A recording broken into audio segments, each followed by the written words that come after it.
As one of my fellow YouTubers puts it in his videos, I'm just trying to get you to think. And I've been using that expression for a while now because it's true. I believe in the American people's ability to be independent, self sufficient, intelligent, being able to control your own destiny to a great degree, and to use, above all, common sense, what should be common anyway. Now, here's one of those other subjects, ladies and gentlemen. Let me first say this disclaimer: I'm not a doctor. I think most of you have heard me say that in time past. I'm not a physician at all. I am, however, someone who is studied. I continue to study the world in which I live, as you should as well, as opposed to just following every trend that comes along, every statement that comes along, every fad that comes along, all of the narratives that come along from people who just decide they want to tell you what they feel and what they think without you doing any research yourself. Research, ladies and gentlemen. Do your own due diligence, your own study to find out the things that people like myself are saying are true. And some things don't require that much research. They actually stand to be true just because they are.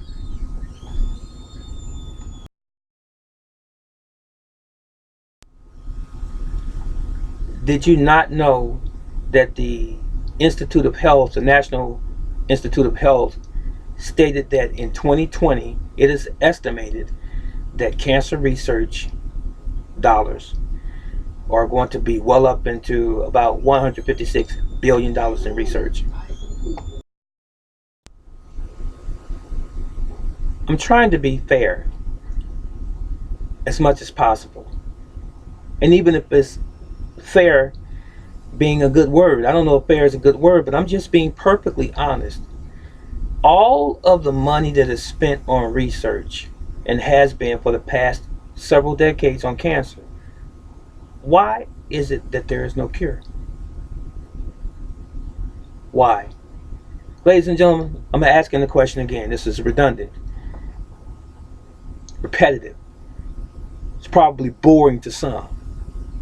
Why is there no one bold enough to stand up to someone, some power, or someone in authority as it relates to cancer research and ask the question, why is there no answer for cancer?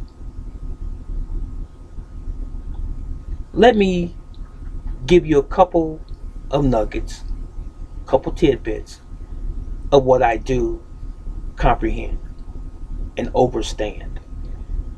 Number one, ladies and gentlemen, cancer occurs in the human body every single day.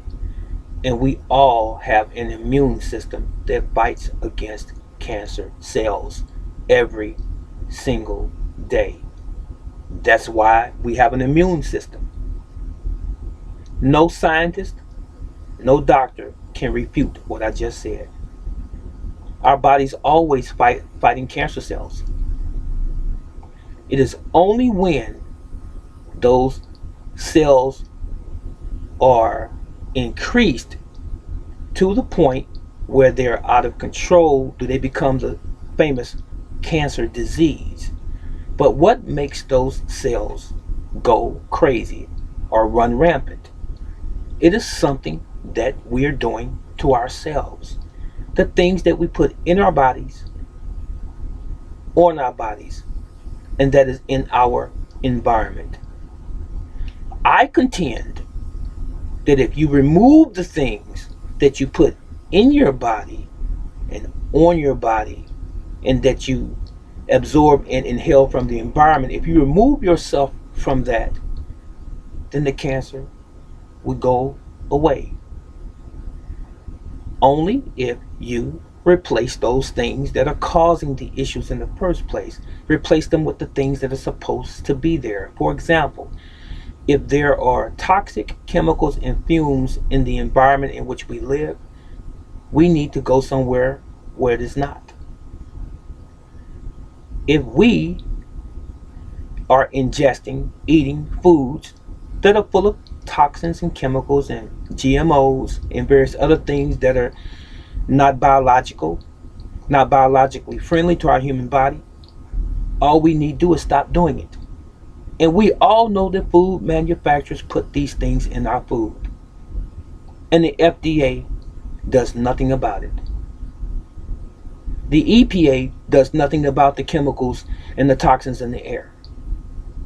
But over time, as we live, we accumulate these toxic materials into our bodies and our body's tissues, and then they manifest as some form of cancer: lung, heart, liver, kidney, pancreatic, and so forth.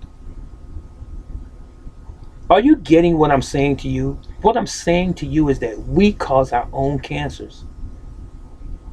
And all of the corporations that are involved in producing these products, food, clothing, water to drink from municipality, and the products that they are using in their industries that's spewing out all of this toxic material in our air, we're responsible for the cancer.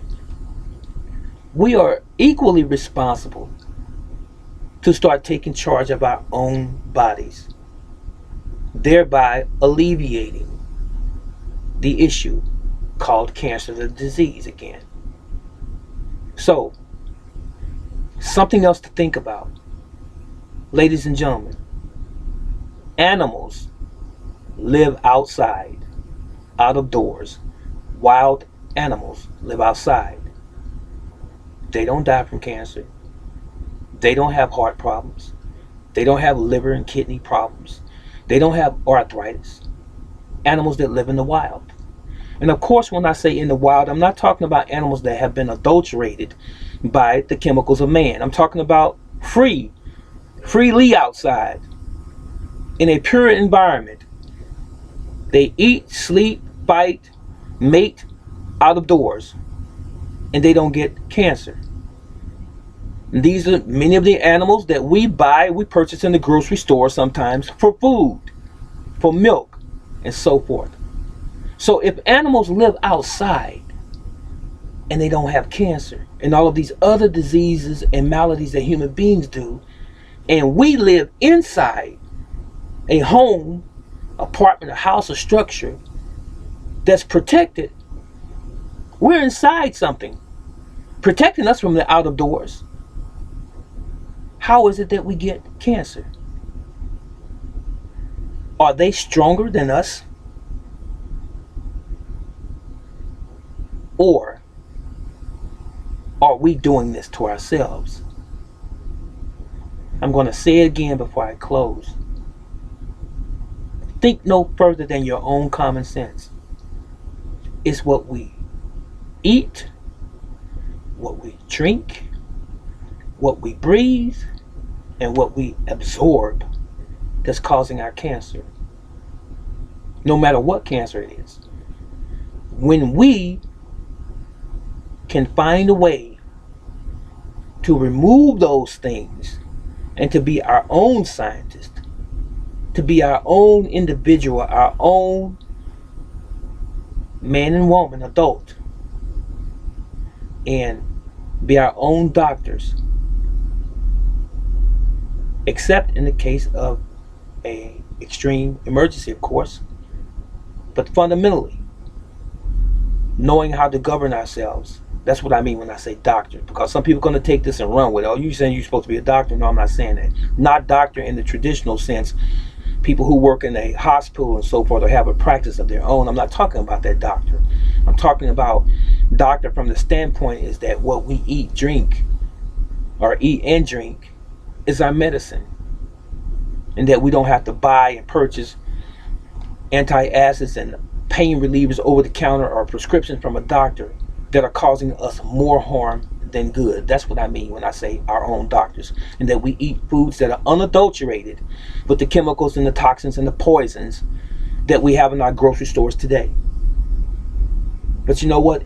That requires work. Some of us don't want to put the work in. You know why? We're lazy. We're procrastinators. But we want everybody to run to our rescue when we're diagnosed with the big C, big cancer. When all we have to do is look no further than ourselves in the mirror. You, my friend, when you look in the mirror, you've caused your own ills, your own situation. You did. And you're also the one that can fix it. It's Brother Teacher. Let's stop giving our money to cancer research and let us take charge of our own lives. That's it. And that's all.